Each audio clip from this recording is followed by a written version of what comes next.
नमः शिवाय। जय भोलेनाथ। ज्येष्ठ मास के शुक्ल पक्ष की शनि प्रदोष व्रत 7 जून दिन शनिवार को रखा जाएगा। आप सभी को शनि प्रदोष व्रत की हार्दिक शुभकामनाएं। शनि प्रदोष व्रत के दिन माता पार्वती और भगवान शिव जी की पूजा के साथ साथ शनि देव की पूजा करने से भक्तों की सभी मनोकामनाएं पूर्ण हो जाती है। आज की इस वीडियो में मैं आपको सुनाने जा रही हूँ शनि प्रदोष व्रत की बड़ी ही दुर्लभ कथा। तो आप सभी भक्तजन इन कथाओं को बड़ी ही श्रद्धा और प्रसन्नचित मन से सुनिएगा। प्रेम से बोलिए भगवान शंकर की जय, माता पार्वती की जय। पौराणिक कथा के अनुसार प्राचीन समय में एक नगर में रहने वाला एक सेठ बड़ा ही धनवान था। उसके पास धन दौलत ऐश्वर्य की कोई कमी नहीं थी। इतना धनवान होने के बाद भी वह सेठ बहुत दयालु था, क्योंकि उस सेठ के यहाँ से कभी भी कोई खाली हाथ नहीं लौटा था और वह खूब जी खोल कर दान भी करता था, ब्राह्मणों की आवभगत भी करता था। परंतु उस सेठ के जीवन में एक बहुत बड़ा दुख था, और यह दुख था कि उसकी संतान ना होना। इस कारण सेठ और उसकी पत्नी बहुत दुखी रहते थे। सेठ दिन रात यह सोचकर दुखी रहता कि उसके पास इतना ढेर सारा धन है, लेकिन उसका उपभोग करने वाला उसकी कोई भी संतान नहीं है, ना ही उसका वंश बढ़ाने वाला कोई है। इतना धन दौलत का वह क्या करेगा, यह सोचकर दोनों पति पत्नी बड़े दुखी रहते थे। एक बार जब दोनों पति पत्नी बहुत दुखी हो गए तो उन्होंने यात्रा पर जाने का निश्चय किया। इस प्रकार वे दोनों पति पत्नी अपना सारा कामकाज और अपना सारा धन अपने सेवकों को सौंपकर तीर्थ यात्रा के लिए निकल पड़े। नगर से कुछ ही दूर निकले थे कि दोनों को एक विशाल वृक्ष के नीचे एक तेजस्वी साधु दिखाई दिए, जो कि समाधि में लीन थे। साधु को देखकर दोनों के मन में विचार आया कि क्यों न अपने तीर्थ की शुरुआत साधु महाराज का आशीर्वाद लेकर ही की जाए। साधु महाराज का आशीर्वाद लेने के लिए दोनों सेठ और सेठानी उनके सामने हाथ जोड़कर समाधि टूटने का इंतजार करने लगे। इंतजार करते करते सुबह से शाम और शाम से रात हो गई, पर साधु महाराज की समाधि नहीं टूटी। इसके बाद भी दोनों पति पत्नी प्रतीक्षा करते हुए वहीं बैठे रहे। आखिरकार अगले दिन प्रातःकाल साधु महाराज समाधि से उठे तो उन्होंने देखा कि दोनों पति पत्नी हाथ जोड़कर वहां उनकी समाधि टूटने का इंतजार कर रहे थे। इसके बाद वे साधु महाराज कहने लगे कि मैं तुम्हारे अंदर मन की कथा जान गया हूँ वत्स, मैं तुम्हारे धैर्य और भक्ति भाव से अत्यंत प्रसन्न हूँ। इसके बाद साधु ने उन्हें संतान प्राप्ति के लिए शनि प्रदोष व्रत के बारे में बताया और पूजा विधि भी बताई।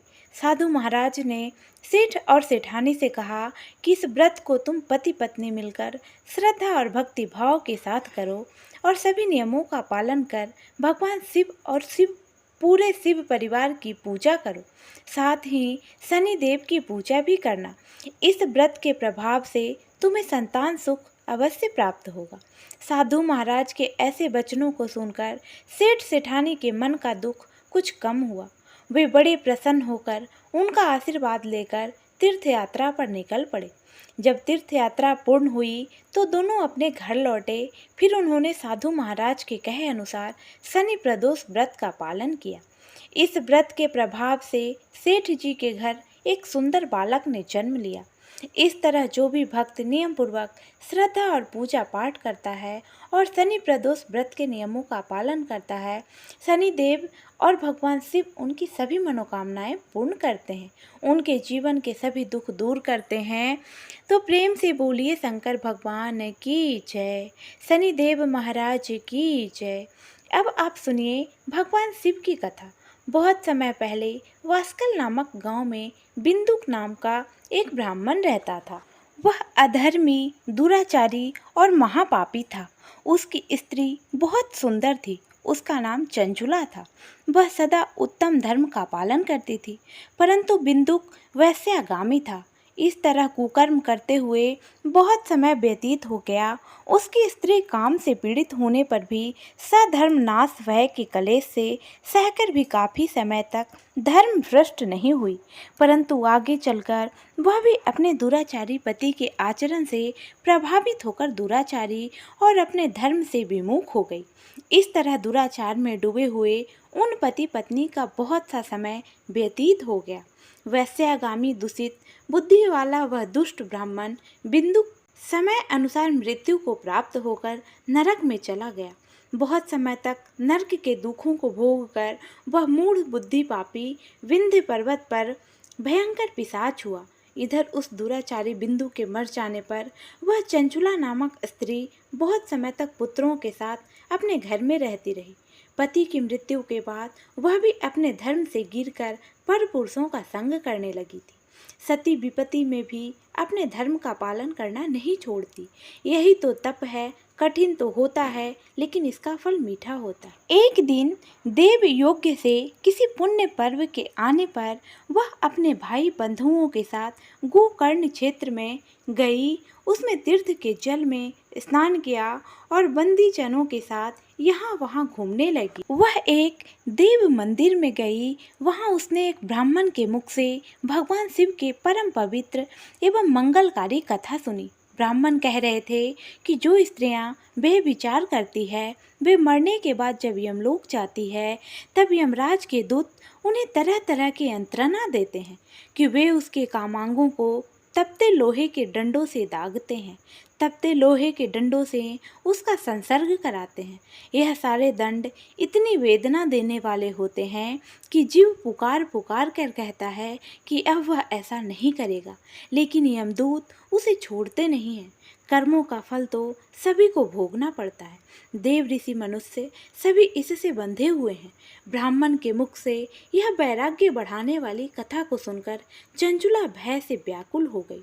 कथा समाप्त होने पर सभी लोग वहां से चले गए। तब कथा बाजने वाले ब्राह्मण देवता से चंचुला ने कहा कि हे ब्राह्मण, धर्म को ना जानने के कारण मेरे द्वारा बहुत बड़ा दुराचार हुआ है। स्वामी मेरे ऊपर कृपा कर मेरा उद्धार कीजिए। आपके प्रवचन को सुनकर मुझे इस संसार से वैराग्य हो गया है। मुझ मूढ़ चित्त वाली पापिनी को धिक्कार है। मैं निंदा के योग्य हूँ। मैं बुरे विषयों में फंसकर अपने धर्म से विमुख हो गई थी। कौन मुझ जैसी कुमार्ग में मन लगाने वाली पापिनी का साथ देगा। जब यमदूत मेरे गले में फंदा डालकर मुझे बांध कर ले जाएंगे और नरक में मेरे शरीर के टुकड़े करेंगे, तब मैं कैसे उन महायातनाओं को सहन कर पाऊंगी। मैं सब प्रकार से नष्ट हो गई हूँ, क्योंकि अभी तक मैं हर तरह से पाप में डूबी रही हूँ। हे ब्राह्मण, आप मेरे गुरु हैं, आप ही मेरे माता पिता हैं। मैं आपके शरण में आई हूँ। मुझे अबला का अब आप उद्धार कीजिए। इस प्रकार विलाप करती हुई चंचुला ब्राह्मण देवता के चरणों में गिर पड़ी। तब ब्राह्मण ने उसे कृपा पूर्वक उठाया और इस प्रकार कहा कि नारी, तुम सौभाग्यशाली हो जो भगवान शंकर की कृपा से तुमने वैराग्यपूर्ण यह कथा सुनी और कथा को सुनकर समय से अपनी गलती का एहसास कर लिया। तुम डरो मत और भगवान शिव की शरण में जाओ। उनकी परम कृपा से तुम्हारे सभी पाप नष्ट हो जाएंगे। मैं तुम्हें भगवान शिव की कथा सहित वह मार्ग बताऊंगा जिसके द्वारा तुम्हें सुख देने वाली उत्तम गति प्राप्त होगी। शिव कथा सुनने से तुम्हारी बुद्धि शुद्ध हो गई और तुम्हें पश्चाताप हुआ है तथा मन में वैराग्य उत्पन्न हुआ है। पश्चाताप ही पाप करने वाले पापियों के लिए सबसे बड़ा प्रायश्चित है। जो मनुष्य अपने कुकर्म के लिए प्रायश्चित नहीं करता वह उत्तम गति प्राप्त नहीं करता, परंतु जिसे अपने कुकृत्य पर हार्दिक पश्चाताप होता है वह अवश्य ही उत्तम गति का भागीदार होता है। इसमें कोई शक नहीं है। शुद्ध चित्त में ही भगवान शिव और माता पार्वती का वास होता है। वह शुद्ध आत्मा पुरुष सदा शिव के पद को प्राप्त होता है। इस कथा का श्रवण सभी मनुष्यों के लिए कल्याणकारी है, अतः इसकी आराधना और सेवा करनी चाहिए। हे ब्राह्मण पत्नी, तुम अन्य विषयों से अपने मन को हटाकर भगवान शंकर की इस परम पावन कथा को सुनो। इससे तुम्हारे चित्त की शुद्धि होगी और तुम्हें मोक्ष की प्राप्ति होगी। जो मनुष्य निर्मल हृदय से भगवान शिव के चरणों का चिंतन करता है, उसकी एक ही जन्म में मुक्ति हो जाती है। यह कहकर वे ब्राह्मण चुप हो गए। उनका हृदय करुणा से भर गया। वे ध्यान में मग्न हो गए। ब्राह्मण का यह उपदेश सुनकर चंचुला के नेत्रों में आनंद के आंसू छलक आए। वह हर्ष भरे हृदय से ब्राह्मण देवता के चरणों में गिर गई और हाथ जोड़कर बोली कि मैं कृतार्थ हो गई। हे ब्राह्मण, शिव भक्तों में श्रेष्ठ स्वाभिमान, आप धन्य हैं। आप परमार्थ दर्शी हैं और सदा परोपकार में लगे रहते हैं। साधुओं में नरक के समुद्र में गिर रही हूँ। कृपया करके मेरा उद्धार कीजिए। जिस पौराणिक और अमृत के समय कथा की बात आपने की है, उसे सुनकर ही मेरे मन में वैराग्य उत्पन्न हुआ।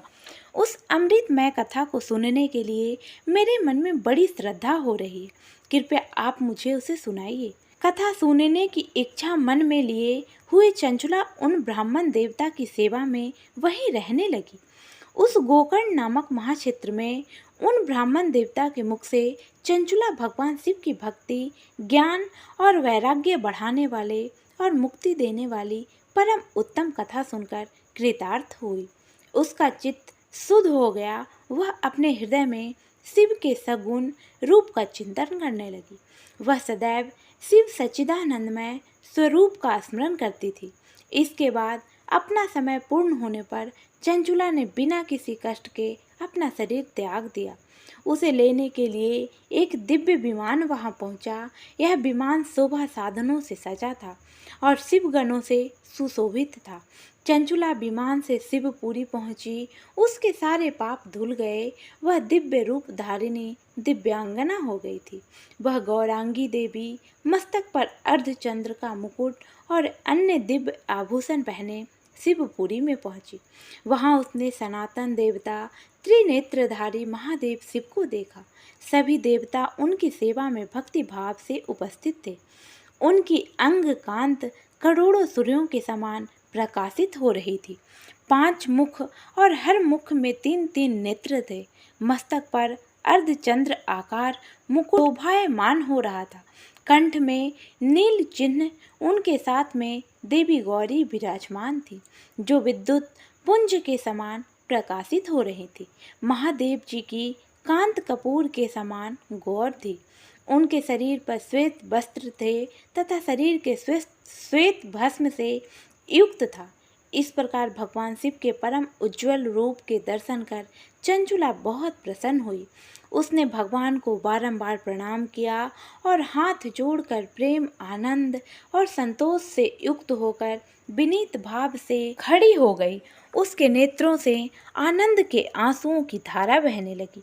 भगवान शंकर और भगवती गौरी उमा ने करुणा के साथ साथ सौम्य दृष्टि से देखकर चंचुला को अपने पास बुलाया। गौरी उमा ने उसे प्रेम पूर्वक अपनी सखी बना लिया। चंचुला सुखपूर्वक भगवान शिव के धाम में उमा देवी की सखी के रूप में निवास करने लगी। एक दिन चंचुला आनंद में मग्न उमा देवी के पास गई और दोनों हाथ जोड़कर उनकी इस स्तुति को करने लगी। हे गिरिराज नंदिनी स्कंद माता उमा, आप सभी मनुष्यों एवं देवताओं द्वारा पूजित तथा समस्त सुखों को देने वाली हैं। आप शंभु प्रिया हैं। आप ही सगुणा और निर्गुणा हैं। हे सच्चिदानंद स्वरूपा, आप ही प्रकृति की पोषक हैं। हे माता, आप ही संसार की सृष्टि, पालन और संहार करने वाली हैं। इस प्रकार सद्गति प्राप्त चंचुला देवी की स्तुति कर शांत हो गई। उसकी आंखों में प्रेम के आंसू उमड़ आए। तब शंकर प्रिया भक्त वत्सला उमा देवी ने बड़े प्रेम से चंचुला को चुप कराते हुए कहा कि हे सखी चंचुला, मैं तुम्हारी इस स्तुति से प्रसन्न हूँ। बोलो, क्या वर मांगती हो? तब चंचुला बोली कि हे गिरिराज नंदिनी कुमारी, मेरे पति बिंदु इस समय कहाँ हैं? उनकी स्थिति कैसी है, मुझे बताइए और कुछ उपाय कीजिए ताकि हम फिर से मिल सकें। हे महादेवी, मेरे पति एक शूद्र जाति वैश्या के प्रति आसक्त थे और पाप में ही डूबे रहते थे। गिरिजा बोली, बेटी, तुम्हारा पति बिंदु पापी था। उसका अंत बड़ा भयानक हुआ। वैश्या का उपभोग करने के कारण वह मूर्ख नरक में अनेक वर्षों तक अनेक प्रकार के दुख भोग कर अब शेष पाप को भोगने के लिए विंध्य पर्वत पर पिशाच की योनि में रह रहा है। और वह दुष्ट वहीं वायु पीकर रहता है और सब प्रकार के कष्ट सहता है। गौरी देवी की यह बात सुनकर चंचुला अत्यंत दुखी हो गई। फिर मन को किसी तरह स्थिर करती हुई दुखी हृदय से माँ गौरी से उसके एक बार फिर पूछा, हे महादेवी, मुझ पर कृपा कीजिए और मेरे पापी पति का आप उद्धार कीजिए। कृपया करके वह उपाय बताइए जिससे मेरे पति को उत्तम गति प्राप्त हो सके। गौरी देवी ने कहा कि यदि तुम्हारा पति भगवान शिव की पुण्यमय उत्तम कथा सुने तो वह इस दुर्गति को पार करके उत्तम गति का भागी हो सकता है। अमृत के समान मधुर गौरी देवी के यह वचन सुनकर चंचुला ने दोनों हाथ जोड़कर मस्तक झुकाकर उन्हें बार बार प्रणाम किया और प्रार्थना की कि मेरे पति को भगवान शिव की कथा सुनाने की व्यवस्था कीजिए। ब्राह्मण पत्नी चंचुला के बार बार प्रार्थना करने पर शिव प्रिया गौरी देवी ने भगवान शिव की महिमा का गान करने वाले गंधर्वराज तुम को बुलाकर कहा, तुम्हारी भगवान शिव में प्रीति है, तुम मेरे मन की सभी बातें जानकर मेरे कार्यों को सिद्ध करते हो, तो मेरी इस सखी के साथ विंध्य पर्वत पर जाओ। वहाँ एक महाघोर और भयंकर पिशाच रहता है। पूर्व जन्म में वह पिशाच बिंदुक नामक ब्राह्मण मेरी इस सखी चंचुला का पति था। वह वैश्यागामी हो गया था। वह स्नान संध्या आदि नित्य कर्म छोड़कर अपवित्र रहने लगा। क्रोध के कारण उसकी बुद्धि भ्रष्ट हो गई थी। दुर्जनों से उसकी मित्रता तथा सज्जनों से द्वेष बढ़ गया था। वह अस्त्र शस्त्र से हिंसा करता, लोगों को सताता और उनके घरों में आग लगा देता था। चांडालों से दोस्ती करता और वह रोज वैश्या के पास जाता था। पत्नी को त्याग कर दुष्ट लोगों से दोस्ती कर उन्हीं के संपर्क में रहता था। वह मृत्यु तक दुराचार में फंसा रहा। मृत्यु के बाद उसे पापियों के भोग स्थान पर यमपुरी में ले गए। वहाँ घोर नरकों को सहकर इस समय वह विंध्य पर्वत पर पिशाच बनकर रह रहा है और पापों का फल भोग रहा है। तुम उसके सामने परम पुण्यमय पापों का नाश करने वाली भगवान शिव की दिव्य कथा का प्रवचन करो। इस कथा के सुनने से उसका हृदय सभी पापों से मुक्त होकर शुद्ध हो जाएगा और वह प्रेत योनि से मुक्त हो जाएगा। दुर्गति मुक्त होने पर उस बिंदुक नामक पिशाच को तुम विमान पर बैठाकर भगवान शिव के पास ले आना। माँ उमा का आदेश पाकर गंधर्वराज तुम प्रसन्नतापूर्वक अपने भाग्य की सराहना करते हुए चंचुला को साथ लेकर विमान से पिशाच के निवास स्थान विंध्य पर्वत पर गया। वहां पहुंचकर उसने विशाल आकृति वाले पिशाच को देखा। उसका शरीर विशाल था, उसकी ठोड़ी बड़ी थी। वह कभी हंसता, कभी रोता, कभी उछलता था। महाबली, तुमने विंदुक नामक पिशाच को पासों से बांध लिया। उसके पश्चात तुम्बड़ू ने कथा वाचने के लिए स्थान तलाश कर मंडप की रचना की। शीघ्र ही इस बात का पता लोगों को चल गया कि एक पिशाच के उद्धार हेतु देवी पार्वती की आज्ञा से तुम्बड़ू भगवान शिव की कथा सुनाने विंध्य पर्वत पर आया है। उस कथा को सुनने के लोभ से बहुत से देवर्षि वहां पहुंच गए। सभी को आदरपूर्वक स्थान दिया गया। पिशाच बिंदु को पासों में बांधकर आसन पर बैठाया गया और तब तुम्बड़ू ने परम उत्तम भगवान शिव की अमृत कथा का गान शुरू किया, जिससे सभी श्रोता कृतार्थ हो गए। परम पुण्यमय कथा को सुनकर पिशाच सभी पापों से मुक्त हो गया और उसने पिशाच शरीर का त्याग कर दिया। शीघ्र ही उसका रूप दिव्य हो गया। उसका शरीर गौर वर्ण का हो गया। शरीर पर श्वेत वस्त्र एवं पुरुषों के आभूषण आ गए। इस प्रकार दिव्य देहधारी होकर बिंदुक अपनी पत्नी चंचुला के साथ स्वयं भी भगवान शिव का गुणगान करने लगा। उसे दिव्य रूप में देखकर सभी को बहुत आश्चर्य हुआ। उसका मन परम आनंद से परिपूर्ण हो गया। सभी भगवान महेश्वर के अद्भुत चरित्र को सुनकर कृतार्थ होकर उनका यशोगान करते हुए अपने अपने धाम को चले गए। बिंदुक अपनी पत्नी चंचुला के साथ विमान में बैठकर शिवपुरी की ओर चल दिया। महेश्वर के गुणों का गान करता हुआ बिंदुक अपनी पत्नी चंचुला और तुम्र के साथ सिरगहें शिव धाम पहुँच गया। भगवान शिव देवी पार्वती ने उसे अपना पार्षद बना लिया। दोनों पति पत्नी सुखपूर्वक भगवान महेश्वर एवं देवी गौरी के श्री चरणों में अविचल निवास पाकर धन्य हो गए। बोलिए उमा महेश्वर भगवान ने की जय। अब आप सुनिए प्रदोष व्रत की आरती। ओम जय शिव ओमकारा, स्वामी जय शिव ओमकारा। ब्रह्मा विष्णु सदा शिव, ब्रह्मा विष्णु सदा शिव, अर्धांगी धारा। ओम जय शिव ओमकारा, एकानन चतुरानन पंचानन राजे। स्वामी पंचानन राजे, हंसानन गरुरासन, हंसानन गरुरासन, वृषवाहन साजे। ओम जय शिव ओमकारा, दो भुज चार चतुर्भुज, दस भुज अति सोहे। स्वामी दस भुज अति सोहे, त्रिगुण रूपिणी रखता, त्रिगुण रूपिणी रखता, त्रिभुवन जन मोहे। ओम जय शिव ओमकारा, अक्षमाला बनमाला रुणमाला धारी। स्वामी रुणमाला धारी, चंदन मृग मद सोहे, हे चंदन मृग मद सोहे, भाले शशिधारी।